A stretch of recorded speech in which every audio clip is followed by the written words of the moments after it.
Hello and welcome to Skeindeer Knits. My name is Ellie and I am a Norwegian living and knitting in London. And you can find me on Instagram as Skeindeer, and I am Skeindeer Knits as the designer on Ravelry. And don't forget my Ravelry group, Skeindeer Knits, which is the best place to take part in knit-alongs and the Skeindeer Knits community and getting in touch. And it's kind of where it's all happening, so you should definitely go and check that out. How are y'all doing? To new viewers, I suppose I should just open up by saying this is my knitting podcast, knitting talk show, knitting babbling on a sort of weekly bi-weekly basis. I talk about what I am knitting, designing in terms of knitting patterns, acquisitions when there are any. Spoiler, there aren't any this week either. And yeah, it's just a nice old inspiration hub to have playing while you are knitting. And to returning viewers, welcome back. It seems to be that I am sort of more able to record now that I can't go into work, as most of us can't. It's a weird situation as well, because for most people, and I've kind of touched upon this in the previous episodes, a lot of people are having to deal with a very different routine now, whereas I'm actually returning to my old routine of trying and arguably failing at working from home. That's been my reality of the past 4 years, I think, and yeah, I guess now everyone knows the stuff that I'm dealing with, which is like, I guess it's nice for the company. But I hope you all are holding up well. The other reason, aside from being home more often so I can record, the other reason that I am recording apart from that is that I think maybe you guys may need that. I mean, it may actually just help a bit to have something that is in your routine that is still going, such as this podcast. So I'm just happy to add a little bit of whatever this is to your day. And yeah, let's get cracking with the knitting. I have very little admin to cover. I'm still remaining on my putting off the Submission KAL prize declaration until I know a bit more about what the situation is with the whole pandemic and stuff. I am now thinking I might just announce it next time, because then I can leave it up to winners when they want to receive it. We'll see, I'll have a think about that. If anything, just because I have actually spent the week organising, which I may get back to in instead of acquisitions if I get around to it. If I remember. It's not in my show notes, so ooh, risky. So the only admin thing I have to talk about is just that I am running the Skeindeer Knits garment KAL, which is going to run the whole year, and I'm really enjoying it, and it's just buzzing in my Ravelry group, and I'm enjoying seeing all the garments that you guys are making, tagging me on Instagram, posting in the group. I absolutely love it. I have sort of been toying with the idea of opening up a finished objects thread, but actually I think I won't, because I would rather that for the time being you guys just post in the chapter thread so that we are able to comment on it and just say how lovely it all is. So I think at the end of the year there'll be a finished objects thread as usual, and then there'll be a prize draw, and I'll take months, you know, dealing with that. It's not true, but it's kind of true. Yeah, that's the only admin side of things, so that means we can talk about finished objects. I have 2 finished objects. They were very quick knits. I think I did each of them like 2 to 3 days each. I think actually the hat, let's just start with the hat, it took me like 2 half days, so it took me a day. And this is the hat. I had to laugh so much when I was knitting on this, because I was like, oh my god, I am knitting a diver's helmet. I'm knitting a baby diver helmet. And then I looked at it more, and you know, before the rib had opened up the way it has now, it was just really like scrunched together, and there was just this tiny little hole, and I was like, I've knitted Kenny of South Park's hood. What kind of gift is that to give to my future, what's the word, nibbling, my sister's up and coming baby. If you haven't watched South Park, Kenny's the one who always dies. So you're welcome, diver helmet, Kenny hood. Yeah, but jokes aside, this is a really cool pattern. This is the bacalao lue, tin bacalao lue to be specific, by Sticky Silla, more commonly maybe known as Tina Höglund. It's a really cool pattern. Before anyone asks, I'm going to cover both of these finished objects by her, and I don't know which of her patterns are translated into English, but you can find out by going to the design page on Ravelry, which you can find via the project pages that I always link to. Oh, that fell on the floor. Obviously when things are in a language I understand, I'm just going to go with that. So that, yeah. But that's the hood. So you can see it's like supposed to sit around the shoulders with this neckline. So I just want to talk about the construction because it looks like what, how, huh. So the construction method is all short rows. I don't know if you can see that, but this is all short rows in garter. And I just looked at that first and I thought, what? How? Cool. But then I realised, okay. I mean, it's basically a sock heel, right? You can see it's just like a massive heel. And then you have the neckline and you can wear it. I mean, it came out way too big. I think that's on me for not getting gauge because, yeah, that can happen. And this is where gauge also matters when it's accessories. I know we can't be bothered to swatch because who can, but it still matters, and it's such a good way for me to troubleshoot this thing. And this is why I think it's so valuable to understand gauge. I never talk about gauge because I care about whether people swatch, whether people get the right gauge.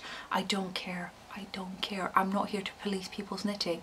I want people to understand knitting, and that's why I always talk about gauge, because, you know, if I was a less than savory person, which exists, I would go, oh my god, this turned out too big, but I chose the recommended needle size and it's too big, and I'm gonna write an angry email to the designer, instead of just slapping a ruler on and see, did I get gauge? And if I didn't, then maybe I should have chosen a different needle size. This would have saved so many designers so much grief.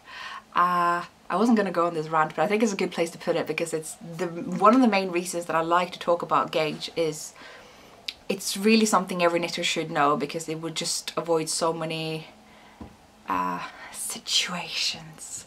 Like the number of times I have walked into a yarn shop in Norway and I overhear the cashier and another customer discussing a pair of mittens that the customer has made, and the customer goes, "Oh, it was a very, very nice pattern, but they came out way too small. Do you have a different pattern? I chose the recommended needle size, but they just came out too small." And the shopkeeper, not knowing enough about gauge to tell the customer, "You should just go up in needle size. Have you measured the gauge of your mittens? You may be knitting them too tight." We could avoid so much grief. But yeah, I didn't mean to go on that little rant today. I think I didn't get gauge. It's too loose, which means that the baby's just gonna have to wait until it fits. It's not gonna be a newborn size. It probably will fit better in the spring, which is suitable because I chose a superwash yarn, which is probably the reason I knit a bit looser, because that can often happen. Superwash has a way of growing a bit. And I used Coop Knits Socks Yeah, which I thought would be kind of similar to the recommended Filcolana yarn, Aretta, I believe. It is a little bit finer. I realized it's a bit finer, and I think that's the other factor as to why it became looser than my predicted needle size to get gauged, because that's usually how I work now. I've been knitting for so long that I basically know what needle size I need to get gauged, but then sometimes I forget factors like finer yarn, superwash yarn, and garter stitch, which all makes things a bit looser sometimes. But yeah, I've been knitting for a long time. I was thinking about that when I was knitting on this hat, because I have made a couple of baby hats throughout the years, but the first time I ever did make a baby hat was for my cousin, who's turning 21 in May. In 1 month. She's 21, which I suppose mean that I have knitted for 21 years, which I would love to say, but I don't think that's entirely accurate, because just because I was taught to knit and made a hat when I was like, what, 9 or whatever, doesn't mean I've been knitting consistently since I was 9. I wish. And also it wasn't meant to be a baby hat, but I was knitting too tight. Nobody taught me about gauge, because I mean, teaching 9-year-olds about gauge, maybe going a bit far.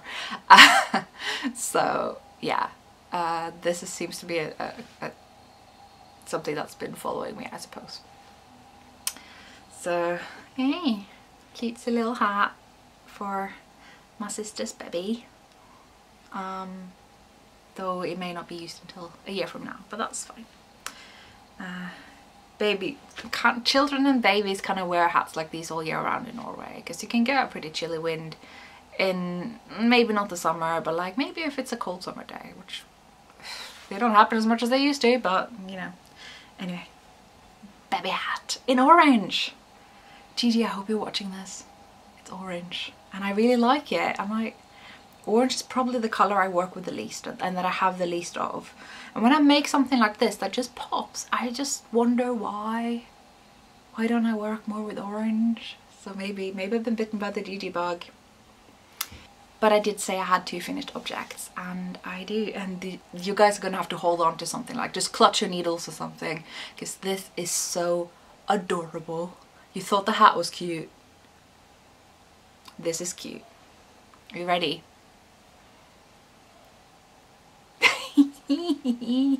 Oh dear, it's like folding up a bit there. I mean, just...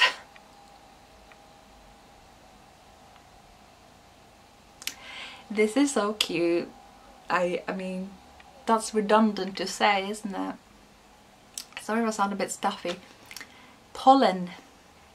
I don't suffer too much from the spring pollen usually, but I do get a bit. Anyway, you didn't need to know that, but yeah, isn't it? Oh, it's so cute. So I haven't modified anything except that it only has 1 button on each. It's supposed to have 2, but I thought these straps seemed pretty short already, even though I did knit the length that was recommended. Plus I wanted to save some of the other buttons for something else, so it seemed good enough. And they're not actually buttons you can use, they are sewn shut, because you can just like flop these suspenders over the shoulders. It's, yeah. So first of all, the yarn. You may be curious what the yarn is. I don't know. I would love to know, but I don't. I bought this at the Sandnes mill in Sandnes in Norway. Sandnes is probably, I usually say they're like the Rowan of Norway. They are a very big yarn mill. The yarn you can expect to see the most places. It's kind of like, yeah, the kind of go-to yarn company. They're the ones who are allowed to publish Marius patterns, for instance. They're big, and I went to their mill and they have a big shop there, and they had this huge they were selling yarns by 20 50-gram skeins units. So they had like a big bag, and there would be, I guess it's like a kilo of yarn in 50-gram units. And it was just labelled as blanket yarn, so you're supposed to use the whole bunch to make a blanket. But it wasn't labelled with anything. It didn't seem to be any of their staple yarns. I guess my first guess was just that it was something like Tove. It seemed to have the same weight. It wasn't superwash, quite woolly. And so for a long while I actually just thought this was some Tove that just didn't come out right somehow. But it's not. If anything, it reminds me more of Peer Gynt. So I think this is definitely worsted spun rather than Tove, which is woolen spun. Worsted spun just means it's smoother, you see more long hairs that have been combed parallel, rather than the woolen spun where everything is kind of spiky and poking in every direction, and you know, has that velcro effect that you want when you're going to steek something, say. So this is a lot smoother, and it reminded me more of Peer Gynt for that reason, but it is sheepier.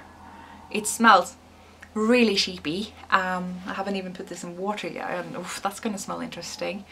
I haven't blocked it, and I think it's fine, though it's tempting to run it in the wash with some fabric softener and wool wash just to make it smell nicer and feel a bit.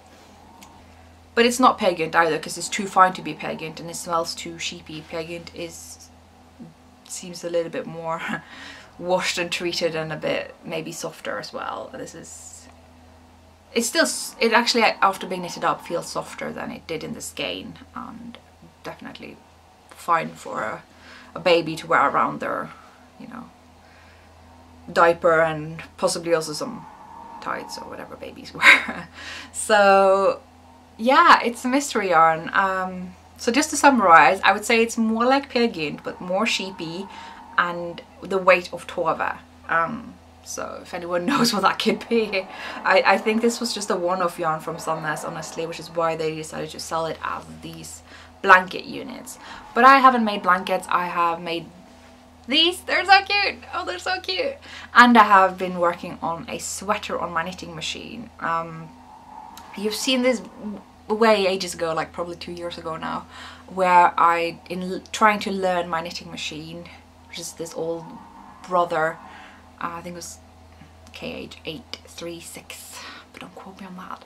And I took Renee Callahan of East London Knits blueprint class, and I'm still halfway through it because it's become a bit of a UFO, but it's a really good class. If you ever want to learn machine knitting, just check out that class. It's very good. So that's where most of this yarn is actually going into, but I figured I'm not going to use up the whole blanket quantity for that sweater, so I can definitely borrow 2 little skeins for these little romper pants, shorts, whatever you want to call them. They're so cute. So anyway, I wanted to talk a bit about the construction of this, because I thought that was just really enjoyable, to be honest. You are doing all stockinette. I don't think I purled anything. So you're basically working the inside here first in the round. You then, oh, there's one purl round to make this kind of edge so that it just turns over, and then you work the outside and you just knit together the cast on edge with this round here. And that was just really straightforward. If you really hate purling, you could short row this round so you can knit that too. Sometimes I do that, but I didn't do that this time. And I just love a folded hem like this. I really want to put that into more of my own patterns. I did with Kosekofta, and I think that's part of the reason I love wearing it so much. And yeah, and then you just increase a lot so that you have a lot of stitches to work in the round for these shorts. They are meant to be very oversized below this point. You can definitely fit in a considerable diaper in there. And then you work the legs separately. You do a mini folded hem for the legs as well. I do think I did one a bit too tight. I don't know which one it is now, because I've tried, yeah, this is the loose one, and this one bit on the tight side, but I think you can still fit some chubby baby legs in there. And if not, I can always just undo the bind off and do it again if my sister has some complaints about that. Yeah, I think that the main modification is that I use a slightly smaller needle size for the inside of the folded hem, just because for me logically it just makes sense that you need it can't be the exact same measurements as the outside if the outside's going to fit around the inside. But yeah, it still should fit really well, and it's so adorable. It's so adorable, even though I wish this leg wasn't so tight. I could undo that. But yeah, oh, so cute. I've shown my sister, she thought it was very cute. I haven't shown it since I put on the kind of suspenders, braces, whatever you call them, where you are at. They were very easy to make, but you're basically working 12 stitches in the round for at least 45 centimeters, depending on the size you're doing. And you can go a bit loopy doing that, but I actually just chose to cast on 6 stitches, and then I immediately picked up 6 stitches from that, so I had 12 stitches that were already seamed together, and I worked 6 stitches on each side of my magic loop needle, and then I could just do that quite mindlessly while being on, you know, all these knitting webcam chats that people are doing now, or watching something. So then you're basically you're folding that strap in half and sewing that together and to the behind of the shorts, and then each front to here, the buttons, so they're all sewn together. It's not usable. I mean, I could have modified that to make the buttons actually usable, but I don't know what purpose that would serve, to be honest. I think it's still pretty easy to get on and off a wriggly baby, so yeah. really happy with this. It was a very quick knit. I'm having a lot of cheeky cast-ons, you will see this week. A lot of baby knits because they're done pretty much as soon as you cast on. They don't tend to add to my whip / UFO pile. I can just kind of get a cheeky cast on in there, and it's, yeah. I was woken up this morning by they're laying new, I was gonna say new floor, that's not what it's called, asphalt, pavement, whatever. They're doing that, and that's what woke me up this morning, which wasn't super pleasant. But I totally get why they would do that now that there aren't that many people out and about that could be inconvenienced by it. So that's what we are listening to today, and I'm enjoying myself a cup of David's tea in my David's tea mug, which has like knit stitch patterns on, and I wish they would still sell this stuff because it's so cool. Do you remember when all the podcasters were all in all about David's tea? I'm still all about David's tea. I hoard it every time I'm in the States or Canada. I say it's States, New York, they have David's tea, and it's really nice. I'm drinking Santa's Secret, which, yeah, it's a Christmas tea, but I will drink it any time of the year because it's really that nice. I don't even like black tea that much, but Santa's Secret is different, and it has these little candy canes in there. It's just, yes. I haven't talked about what I'm wearing, my goodness. This is the, I believe, Blad Lilje tee top yoke by Lene Tøsti, who's a Norwegian designer, and I just love it. I definitely need to make more of her summer tops. I did make one in linen, but actually this has been my favourite of them all. I love how it's got sort of a t-shirt fit with the way the yoke falls over my shoulders. I didn't do any shaping, which actually means that it sits quite comfortably around me, which is good for when it's summer and everything's a bit sticky. And yeah, I think it's really nice. I think I could even wear this without my, you know, kind of tank top that I always have under all my garments, which I guess you need to know, without feeling too exposed, which can be the case with summer knitwear, that they're a bit transparent. I don't feel that's an issue with this one, so yeah, I really like it. So that will be in my Ravelry project, which you can always find by clicking links below and stuff. It's not too hard to find. And yeah, that was my finished objects. And what else? I do have a lot of projects, quite a few cheeky cast-ons, and some progress on current projects that you've seen. This one should have been done. There's no reason why this isn't done. Well, the reason is that I cast on other things. We're back there again, I guess. This is the working title being Fuzzy Pickle, which is because I'm using Pickle's new soft fuzz, which is kind of 50-50 wool and brushed alpaca, so it's very fuzzy, and I'm holding it together with their 100% wool, and these are both fingering weight yarns, but because of the fuzzy yarn, when you hold them together you get something more in the lines of Aran to chunky, and that's the gauge that I'm working this in, so, or needle size if you will. So it's going to be a very quick knit, this pattern, and it's contiguous. Hope you can see something other than just a black blob, but no guarantees. It's got a very nice shoulder shaping, a bit of a saddle shoulder with this like shoulder cap that I made some room for. I've done the neckline. I don't think I'd done that last time, had I? I don't know. And both sleeves are done.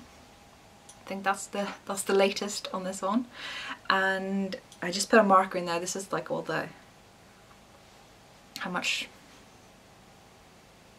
I'm basically trying to find out if I have enough yarn. So the last unit of my yarn, I've done half a sleeve, and I need to have the rest left for the body, which isn't terribly long at the moment, and I would like it to have some length, but it may just be a cropped length. But obviously for anyone who wants to make this pattern whenever it comes out, do whatever length you want. It's top down, you are your own boss. It's just a simple oversized sweater, so length, I mean, you can do it down to your toes if you want to. That's like the advantage with top down. So yeah, that's the progress on Fuzzy Pickle. I need to come up with a better name. Can I?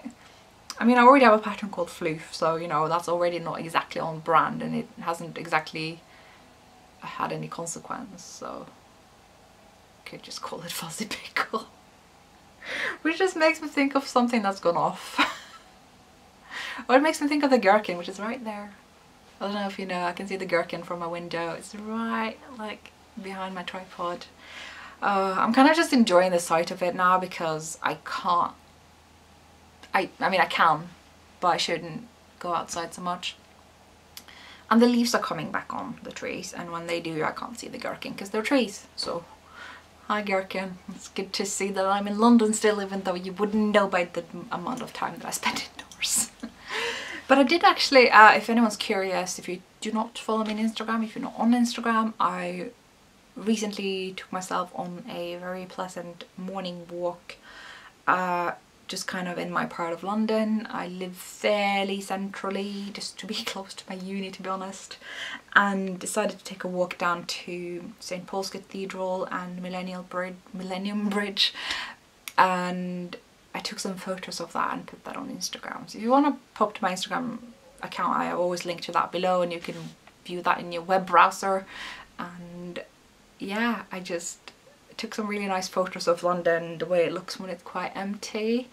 I think people have, you know, people see, I guess if you talk about it in terms of like art, I don't know, people see kind of what they feel, right? Some people felt that that was quite beautiful, quite pleasant, some find it quite eerie, and you know, I think it's kind of an interesting project, that little photo shoot, of what you feel when you see those photos of London being so empty, but obviously still looking like London. For me it was a very pleasant walk to just get out of the house a bit and see the city, and actually taking the chance to go to some of the more tourist ridden places, because I avoid them like the plague most times because they are crowded, and obviously now there aren't anyone there because local Londoners rarely go to those places, and now we have no tourists, which is interesting. But other than that, I'm doing pretty good in terms of staying indoors. I don't go out most days, which is actually going a bit far. We are allowed to go out, you know, once a day or so. But I don't feel like I need to, but sometimes I need to go on like a proper walk. So I might bring my camera with me next time I do that as well.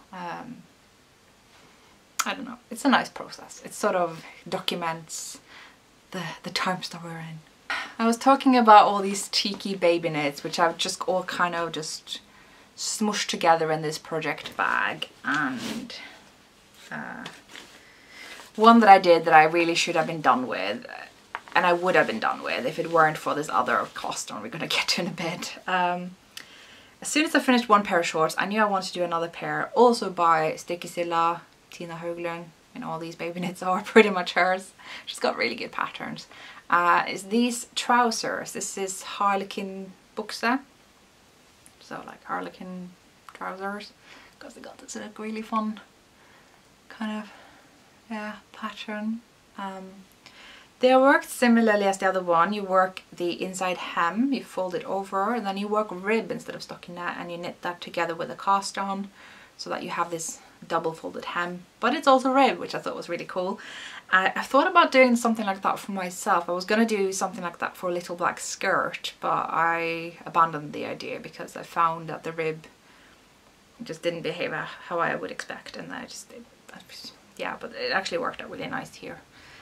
And then you work short rows in the colour work bits, and I loved how she dealt with that, because I mean I've done that in a couple of patterns of mine. I've done it with the Untitled socks, which is just stripes, that was fairly easy, and I have done it with the eyelander, and yeah, I love how it was done here. There's a chart for basically working this whole section of the colour work, so that when you're done with the short rows, you are at the row where you need to be to start the whole colour work in the round.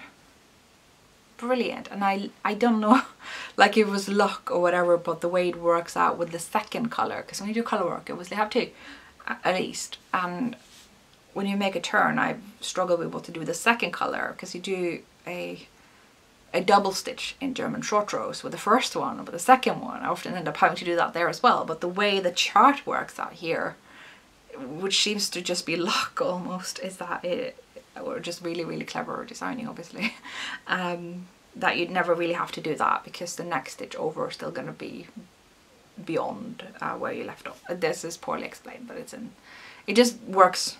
It just works. You don't even need to have it explained, you just find that it works.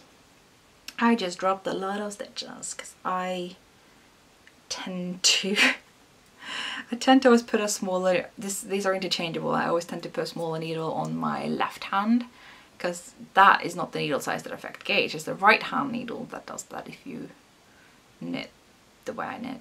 I mean, the way most people knit. And so that means sometimes the stitches slide out when I'm being not careful the way I am now. So basically now I am at where I'm going to work a bit of a gusset just before I split for the two legs, and the legs should be fairly quick, and I really could have been done with this now, but I am not. So that means we can talk about it twice, which is not a bad thing really. And I love how this wardrobe is sort of becoming some kind of autumn wardrobe for this little baby. I mean, like, the hat is not going to fit until summer anyway, but there's a theme with the greys and the oranges here that I really am enjoying. My sister is also really into this colour scheme, apparently. She wanted something retro, and I was like, okay.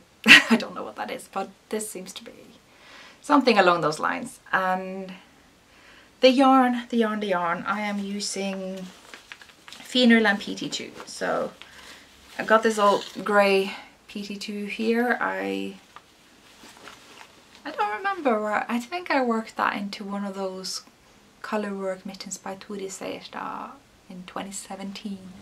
I always have some white fenul at hand, because that's just again my bread and butter. I have to have that. And I got some lovely PT2. This is some really old PT2 with their old label, and it's in this colorway that I don't think I'd ever thought about buying, but it was given to me by Kristin of the Norwegian Strikketerapi podcast, because she's always so super nice and generous and sends me fun things. And yeah, that was really nice. And the way it's knitting up into this, I just love this color. I just really need to break out of my color comfort zone, because like I said, I just wouldn't have bought it. But look at how it is working out. This is so cool. I want to have this. I want to have something like this. You know? Those shorters. I'm just really pleased with this. Like, baby better be grateful, and my sister better be grateful. It's so cool. I love these.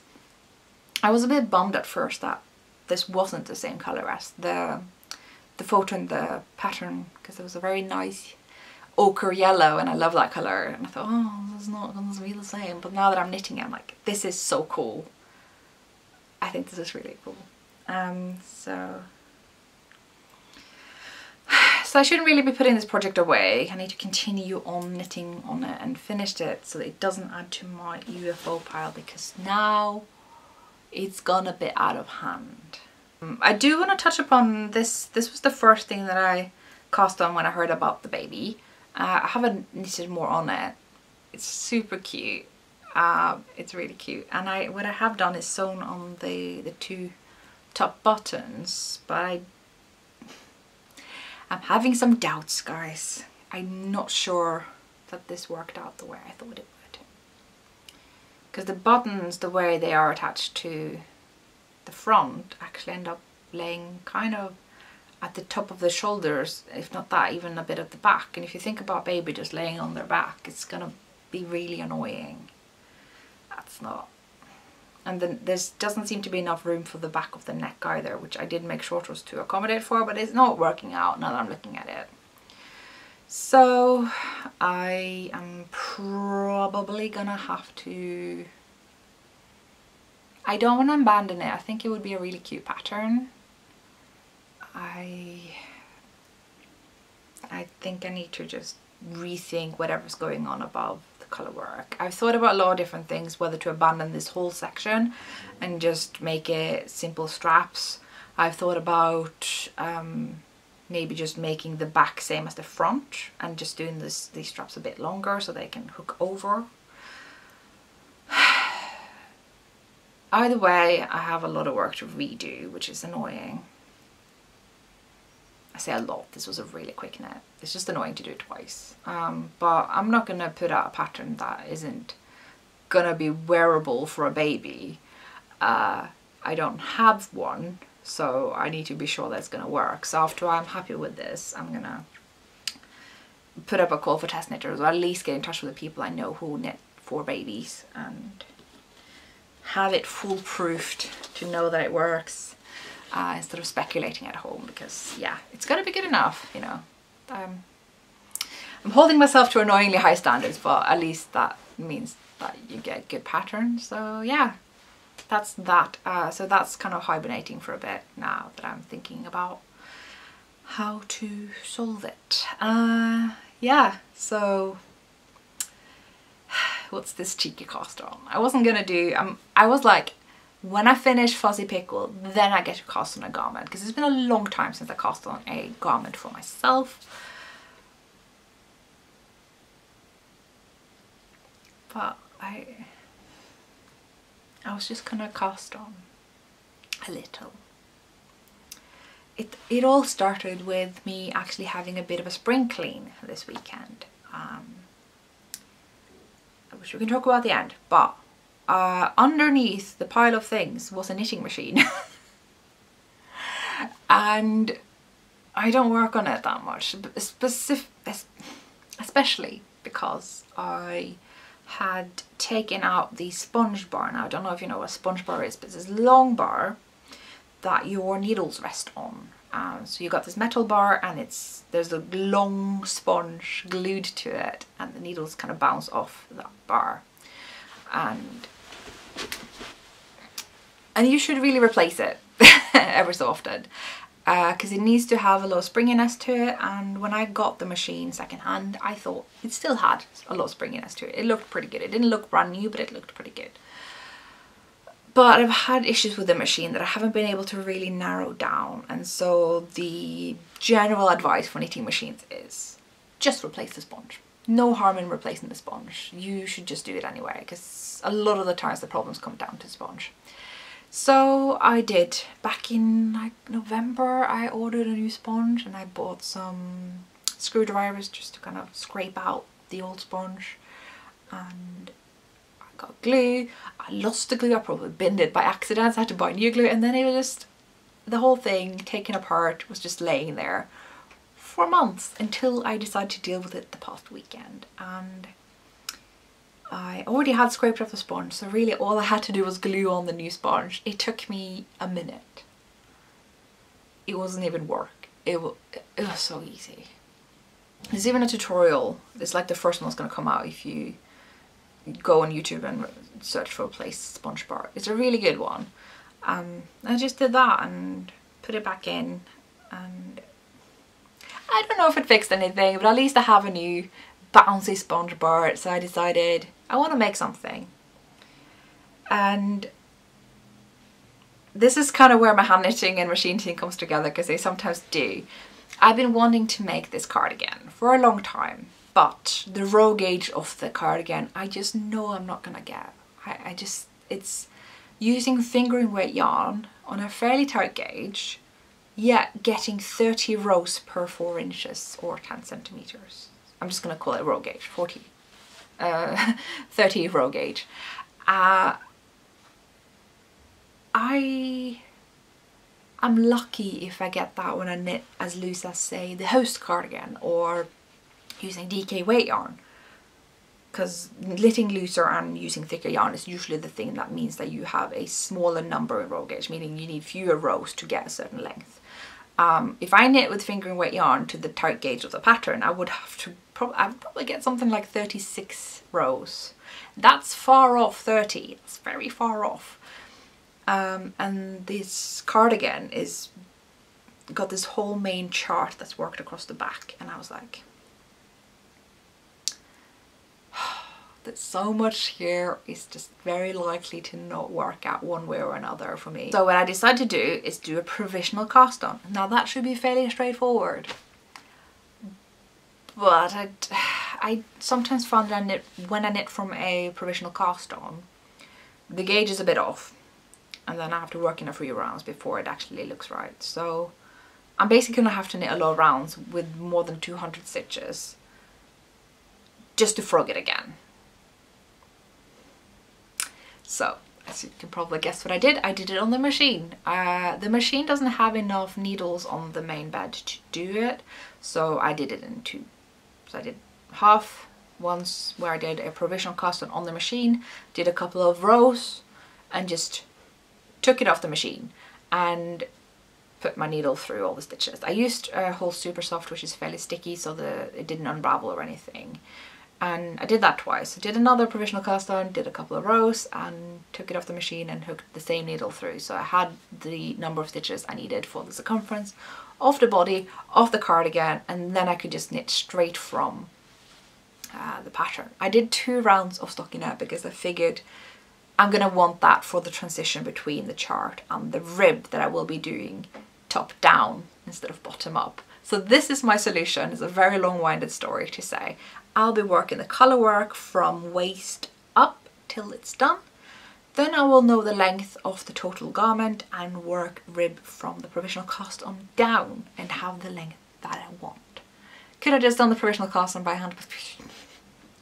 I like to make things interesting and arguably complicated for myself. And the bonus of it is that now my knitting machine is back in business and easy to just kind of start working on without having to take just move everything that I put around and on top of it the way I normally do.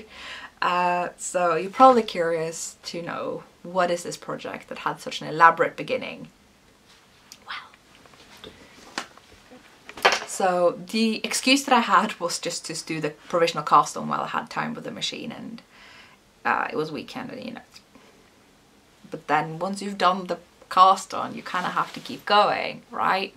So in my beautiful pink hazel bag, I have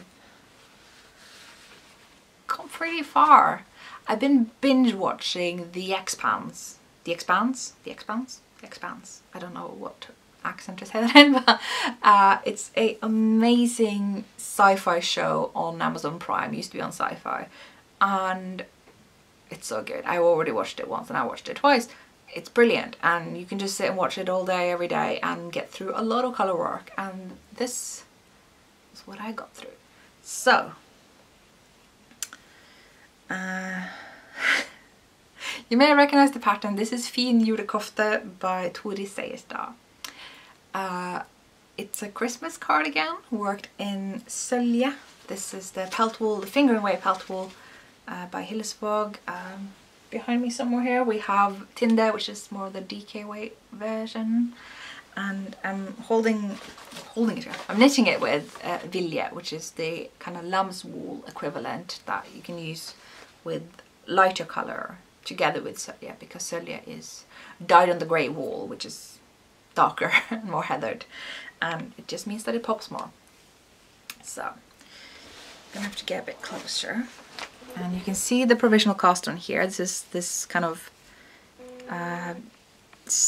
crimson coloured whole super soft yarn, and there's a yarn running through the stitches. The knitting machine does this. This is really cool. And I could just knit straight from this provisional cast on here after these rows that I did in the machine. So the rest is hand knit, and it just saved me a lot of trouble that way, to be honest. So you're working this whole kind of snow crystal chart. I think I've gone a bit too far with loosening up my floats though. They are very loose. It's fine, like it doesn't bother me, but I was a bit on the careful side. You'd rather have too loose than too tight, so I'd rather have this than too tight, for sure, for sure. When your knitting is like really bunching up, and your colour work is like really making pull in, please do it again. Don't go, oh, it will block out. It won't. Just please do it again for your own sanity. I know this because I learned the hard way, and it took me years to learn this. So here's the tree that's forming at the back. Yeah, so it's just like a random assembly of these kind of diamond shapes with different motifs in them. Some has a heart, some has like something like, I don't know if I messed up the chart here. like a star crystals, or, you know, heart again. It's just all different stuff. It's not supposed to, like, it's supposed to create a whole, like it's supposed to create this triangle that makes me think of a Christmas tree. It's kind of annoying how it's rolling up now because I don't get a sense of how much work I've actually put into this, but it is actually a lot. So the circumference does seem quite big. I think I am making this a bit less fitted than the photos. So now that we've looked enough on the sheer amount of progress that I've done, I want to talk about a bit about more of the modifications that I'm making to make it work with the row gauge that I'm anticipating that I will get. So I thought I'd at least make an attempt to try to get the row gauge that's recommended by actually changing the stitch gauge. There's a number of reasons as to why I made that choice. It's not something I normally recommend because a lot of the times when you change stitch gauge you just go, oh well, I got a different gauge, I'll just recalculate and do a different size. I usually discourage that because that's when your row gauge gets thrown off and you end up getting, say, maybe a very deep raglan when you didn't want that, or a very big neckline or a tight neckline, because all these things are made to kind of, you know, balance out. Well, in this case, it's what I want. I do want to throw off the row gauge. I do want it to get more, you know, not having to work as many rows off the chart to get the length that I need, because I am a certain length and I don't want the chart to just go from here. I want it to reach almost down to my waist. So I am knitting it looser. I don't remember the exact gauge of the pattern. I think it was between 26, 27 stitches for the body, and then the sleeves are actually 24 stitches to measure 4 inches or 10 centimeters widthwise, not row-wise, but widthwise. So I thought I'll just do 24 all over. Cool. So that's what I'm doing. That will get me probably down to, 32 rows. It's not going to be down to 30, but it's going to be down to 32. That's good enough. I can work out a bit more of the snow crystals up at the neck so that the tree triangle can just finish a little bit lower. But I can also find out as I measure as I go and decide then when to do the arm side shaping. It's a lot of thinking to make this work, but that's just what I have to deal with when my row gauge is different, and it's quite enjoyable and it isn't as hard as I would have thought. So just to summarize what it is I'm doing, I'm knitting it provisionally from after the rib all the way, and then I can do the rib at the very end so that I know the length. I am also knitting it at a looser gauge but a smaller size to make sure that I get something a bit closer to the row gauge. And where I'm still short on row gauge, I'm just either going to do a longer rib or leave a little bit more of the snow crystal chart up at the neck. Easy. So that's pretty straightforward, and I think anyone can make that kind of modification, but I still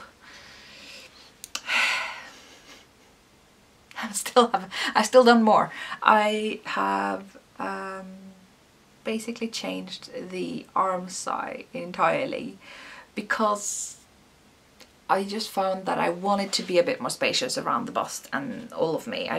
As much as I love that vintage fit, and it actually fits quite well with my wardrobe, I think for a warm winter cardigan like that, I want it to be a bit more of a standard cardigan fit. So it will be cropped, it won't be that tight fit, because I just know I'm not likely to use it as a layer piece, and I'm not likely to wear it as much, so I just made it looser. So it's going to be a bit looser and roomier, but I still want that nice shoulder fit because it's a satin sleeve and you want that. So I changed the arm side decrease rate that's happening here to make sure that I go from the full bust to the shoulder fit that I want. So the shoulders don't become too wide and kind of drop off the shoulders, which you don't want when it's a satin sleeve. You want it to have that nice cut along the kind of where your, you know, when you do stuff with your arms and your sweater kind of folds here, that's kind of how I want the shoulders to be, that wide. So I'll be just throwing in more decreases at the arm side. I didn't want to think too much about this, so I wrote down the entire thing. I did this whole thing. This is how I grade my patterns. You don't even want to see this mess, but I put in the body shaping, they pick up right for the sleeve, so that's going to fit, and the shot rows and the neckline shaping, both the front and the back. Yeah, the welcome to my madness. This is not necessary if you need to modify anything. I'm just a giant nerd. And this is why I don't encourage people to become knitting designers, because it will ruin you for knitting anyone else's patterns. I can't like knit anything blind anymore. It's fine when I'm working with these baby knits from Tina, like I can do that. But as soon as we're going into satin sleeve territory, I'm like, ooh, but I can modify that to be like this and that, and I can do this and that, and I just overthink it, and it becomes this whole other beast. But I think I will be very happy with the end result. I would probably also have been very happy with the end result had I just followed the pattern to a T. Apart from the row gauge issue, obviously that's on me. But yeah, I'm gonna have a lot of fun with this, and I'm glad that I haven't like done the way I usually do, saying, oh, I will modify this, and I know in my mind how I will modify it. Then it becomes like a sort of UFO, and I forget what I had in mind.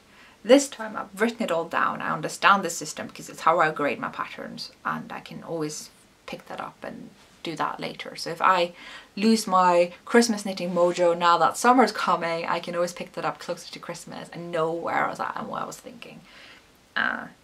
Yeah, note taking. I guess I have reinvented note taking. That's welcome, yeah, to that, Ellie. I did get asked that a while ago. I don't remember who or where or when, but how, with all the works in progress that I have, how I keep track of them, how I can just pick them up again later and know where I was at. I don't have a good answer to you, person who asked this whenever or wherever. I just know I don't have a hard time figuring out where I was at. I don't know how I do it, but it just works out, and I'm rarely, if ever, wrong about it. It just works. It may again be one of those things that come with a bit of experience as a knitter. I just made it sound like I've knitted for eons. Like, I've not. They had us knit when I was in school 2-3 times. None of them really made me knit outside of school, so that at the time was me having the same sort of basic knitting skills as anyone in Norway does, and it doesn't mean that they continue on knitting. I did pick up one project on my own accord when I was 13, and it got never finished. I picked it up again when I was like 17, same project, but it wasn't really until I was 19, so 11 years ago, that I was like capital K knitter, and it was really probably more 8 years ago that I really like uppercase the entire word knitter. So I don't want to make it sound like you have to have knitted for decades to do all the weird stuff that I'm doing. You should never do all the weird stuff that I'm doing. I cannot vouch for that, but it's good content for the podcast. Yay! I just realised I forgot another cheeky cast on. I thought that was it, but no. In my Woolly Original Woolly Originals bag, yes, is another Vesle Vinterfjell. It's so cute. Look at me. Are you ready? It's really cute. This is so cute. Okay, and this has been a really quick knit. I made this yesterday. True story. No, the day before yesterday. I did the body yesterday, and then I did the yoke the day before. It's such a quick knit. This is the size 1 year, and I know what you're thinking.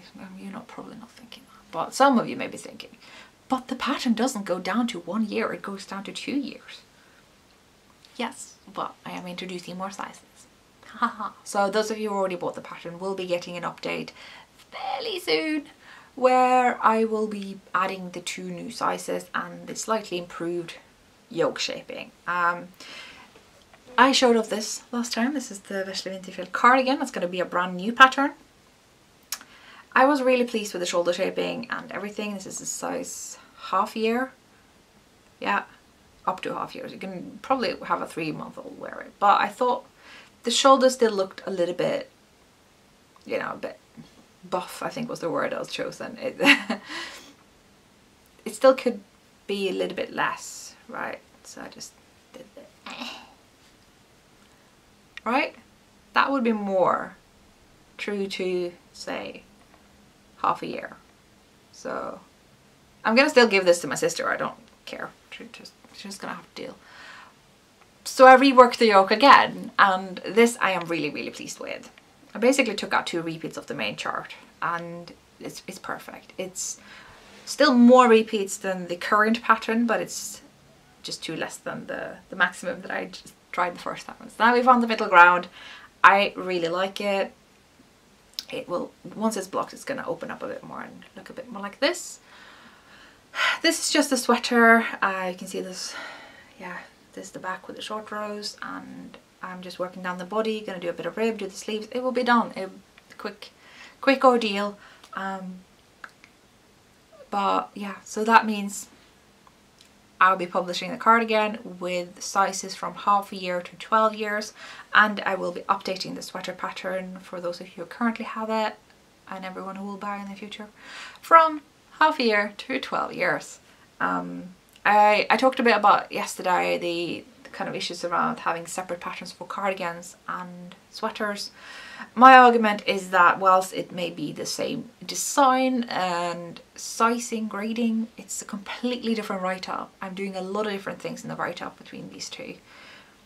And yeah, so if you are, this is like the irony, is like the people who are more than comfortable modifying a sweater to a cardigan themselves, they are often the people who are super understanding as to why there would be separate patterns for sweaters and cardigan.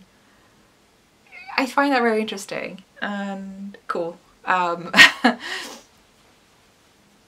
So yeah, they will be coming out, and you will probably notice something a bit different with this one as well.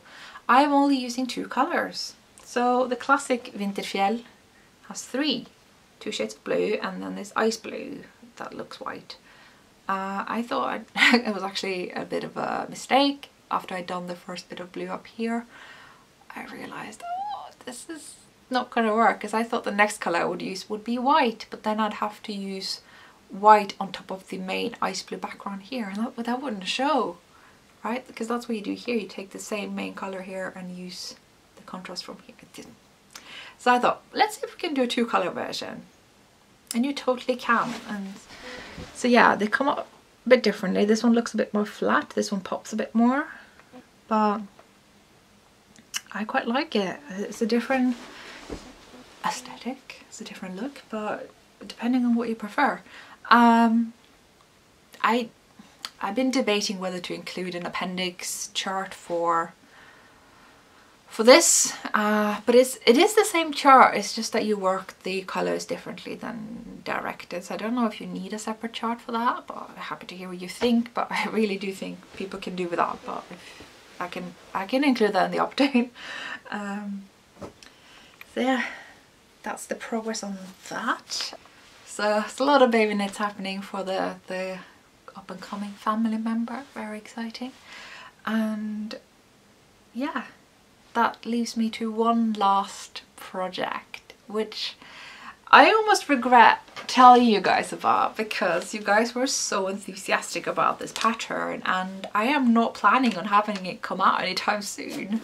I generally don't like to publish garment patterns when it's getting warmer, because you just don't get much momentum when it's this time of year. Unfortunately, it also makes it really hard to have a full-time business in knitting, because half the year you better have saved up. So, but maybe I'll just release it anyway. I don't know. Still gotta pay the bills somehow. So yeah, but I just got so many nice comments about this cardigan, and I thought, oh, but I wasn't thinking of publishing it soon, but I guess maybe I will now. So where are we at? I'm casting on the second sleeve. I clearly haven't gone much further than the cast on, but the first sleeve is done and it's here. So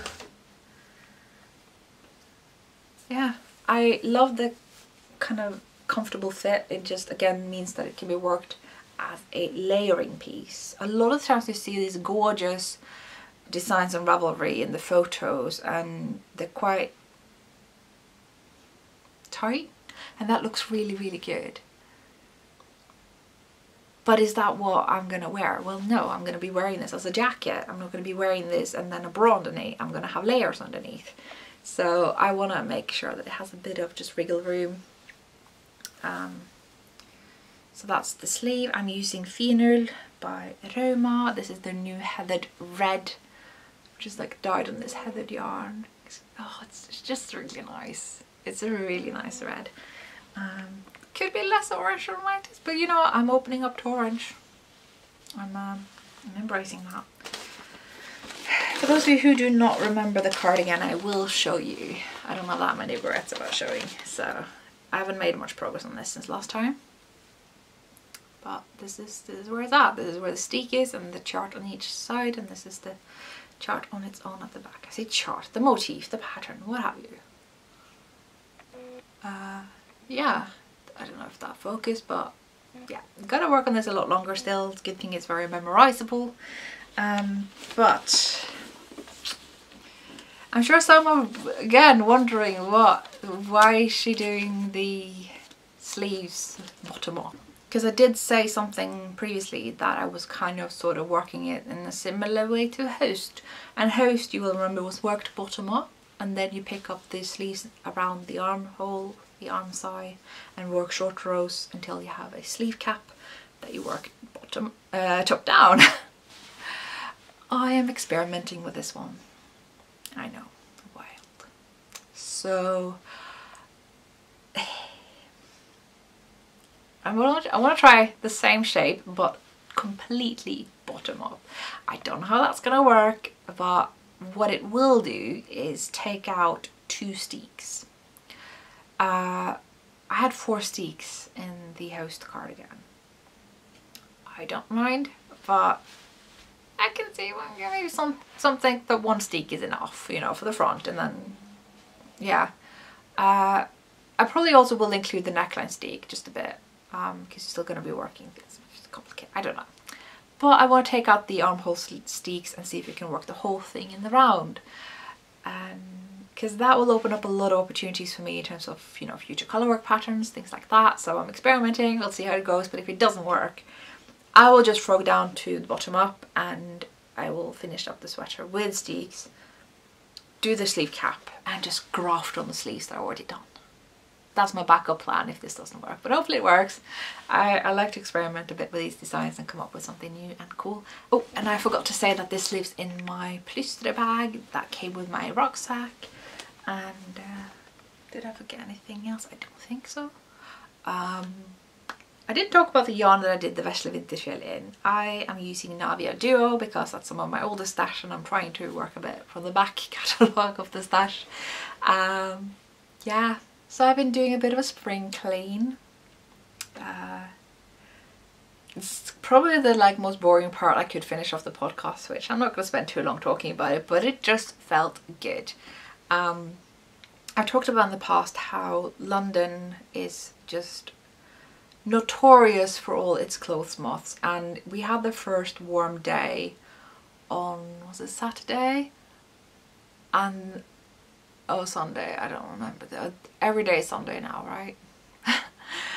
And the first warm day, you know, windows open, come evening when it's dark outside, windows still open, I think I killed 4 moths with my bare hands. And yeah, clothes moths. If you don't know, clothes moths look very different from the regular completely harmless moths, whether you like them or not. They are very small, kind of pellet shaped, golden usually, maybe kind of grey in there. Yeah.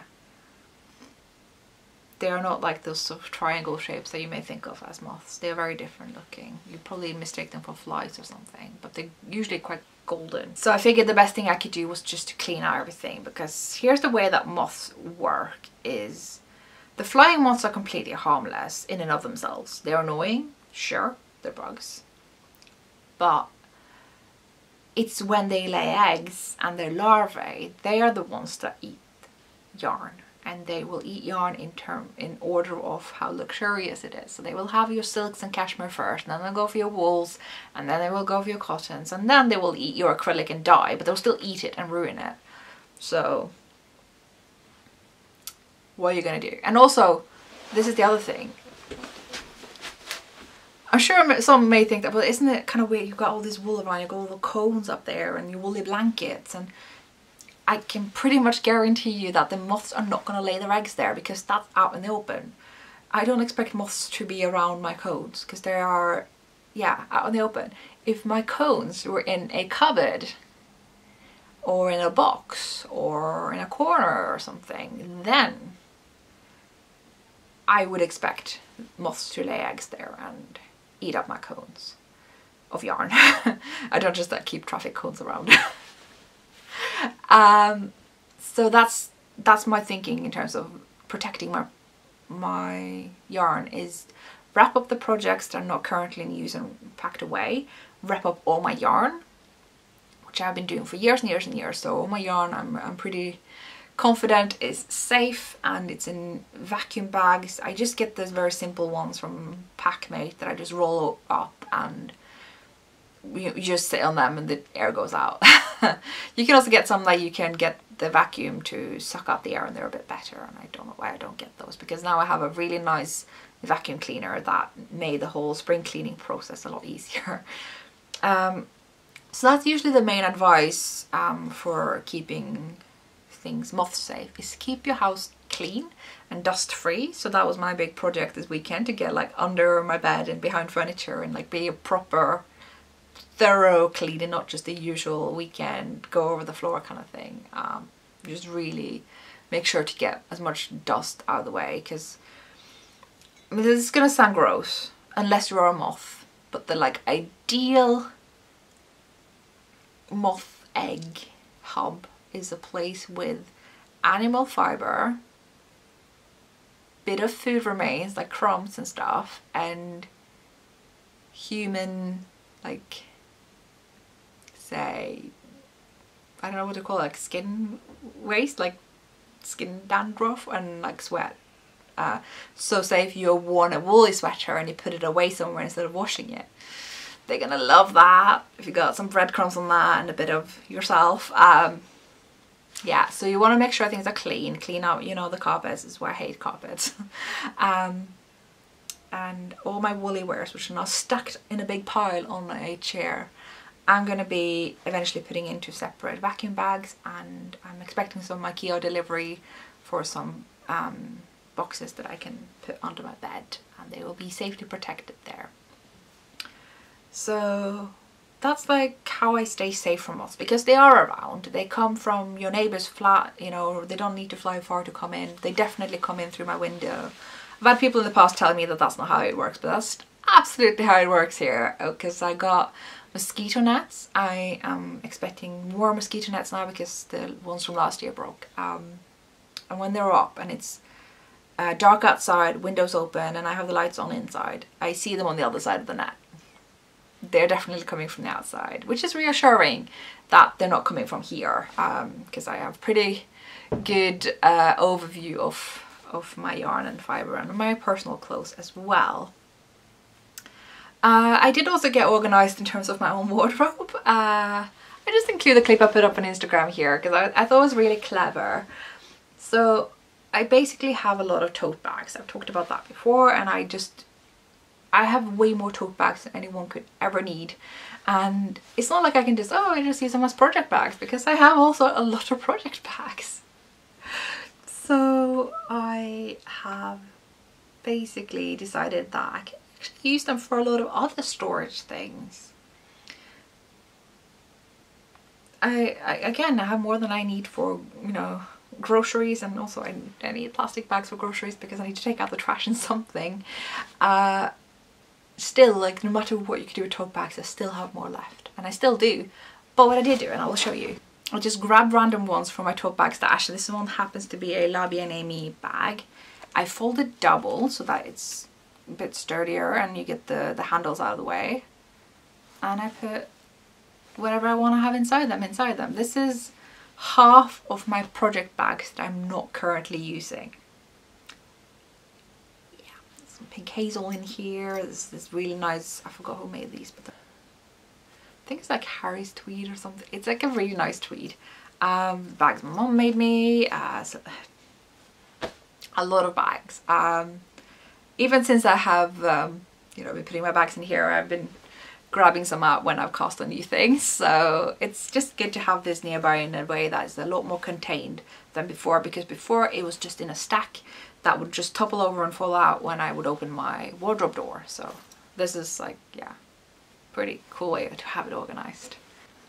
I did the same thing for my underwear drawer as well, because I have some pretty big drawers that are like part of my whole IKEA cabinet thing, and there's like a pile of socks in one corner of the shelf, and there's one pile of like leggings, and there's a pile of tank tops and bras and panties, and just like the whole, like it's just, it becomes a mess after a while. You think you have the separate piles in this whole drawer, but this whole tote bag thing, I just like, again, folded them double and then fill it in with one with socks. I have like one for regular everyday black socks and another one for like novelty socks, and I've got one for these like ankle short socks, and just like keeping them separate. I feel like I'm Marie Kondo here, like, which I've never seen, by the way. Maybe she's already said this and I'm just...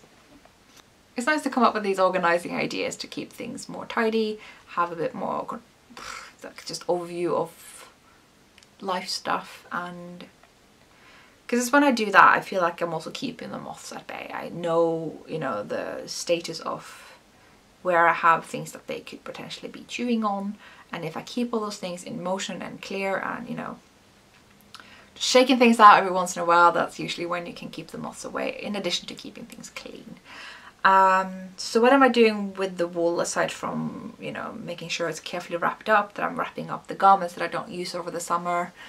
I have some anti-moth tools as well, so I thought I'd talk about that at the very end. Now, mothballs, the classic ones, are, you know, outlawed. They're toxic and they're just not good. So a lot of people are recommending things like lavender and cedarwood,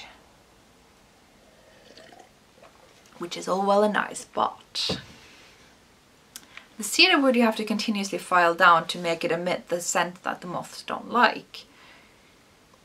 I still find moths around where I have cedarwood. Like, I have these cedarwood rings around the hangers where I have my clothes.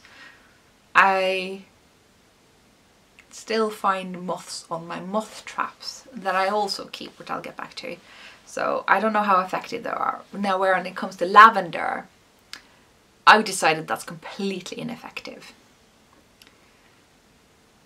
Yeah, because this is a gross story, so I'm gonna just skim over it very quickly. But I used to have this plastic box under my bed where I kept just yarn I really didn't care for, and a bunch of things that I just didn't care for. I lately just got rid of both the box and the content and all of it. But since there was yarn in there, I put this big lavender sachet in there. But I was wondering, like, I had a feeling there was something a bit off with this box after a summer where I've been struggling with quite a few moths. And I take it out and I go through it, and I'm finding holes in some of the kind of defunct knitwear that I put in there, and I'm like, and some of the yarn has been bitten through, and I'm like, ooh, this lavender sachet has clearly not been doing the job. Oh well. I should have wrapped it up. I knew that, but it wasn't stuff that I cared about much. So. And then I opened the sachet, and this was thing. This is where the moth babies were. Let's just say that. I'm just not going to say more than that. In the sachet, they just, yeah, I got rid of it. The whole thing, I was just like, no, no, no. Just, it was gone. Really gross. So clearly they don't mind the lavender so much. So don't rely on lavender. Now, they do make mothballs that are probably not as effective as the old ones, but they're fairly safe. They come in these little plastic sachets that you just keep them in and you just leave them around. They will last for 3 months. So I probably need to remember where I put them all and bin them now. But I use them. They're supposed to both keep moths away but also kill them, both eggs and flying moths and larvae. So that's good. They're also these lavender scented but also moth killing things that you can hang in your wardrobe that will keep them away. But most of all, I rely on sticky traps. I'll just show you some. It actually has 2 moths on them, but it's been a long time since I put up this, so these are probably moths from last year. Just looks like this. And I just hang them up there, or you can hang them in your wardrobe. This one is hanging on my blinds, because if they come in, they usually come in through the windows. So I thought I'd keep one near the window. And look away if you don't want to see moths. I'll show you a close-up if you want to know what they look like. I'll let you know when you can look again. So apparently this is the best I can do. It's kind of blowing out a bit, but hopefully you can see them. They are quite tiny, like I said, golden, and yeah, they get stuck on these sticky traps. There's pretty strong glue on that. If they get stuck on, if the glue gets stuck on anything else, you get in trouble. So I put that away now. You can look again. I'll just get my seat. That was really hard to focus on. But yeah, those traps are really good. They only attract the males, so you're not risking bringing the, you know, egg-laying females into your home at all. But you're going to kill the ones that, you know, fertilize. So, you know, you're getting half the problem out of your way there. So I'm really happy to have those, and they're very effective. So that's kind of my pro tip for people who have this sort of concern when it comes to their knitting. So basically, whatever yarn and stuff you have out in the open, it's fine. What you keep in, you know, in well-lit places, in motion, isn't going to be a place that the moth will want to lay eggs. And that's what you need to think. Where would they want to lay their eggs? They want to lay their eggs in dark, icky corners with where things aren't particularly clean. So keep things clean, and where you have stuff stored away, keep it airtight so that moths can't get in there. That's basically that. I wasn't planning on making this a moth talk. It was going to be more of a spring clean talk, but I think in order to make it more knitting relevant, it's probably not a bad idea to talk about how I deal with moths. And I guess the summary of it all is know your enemy. Know your enemy. What do they want? And yeah. So that's all I have for you guys today. I hope you're doing well. I am alright. It's, yeah, just keep working on my thesis, and yeah, take care, and I will hopefully see you in not too long. So bye.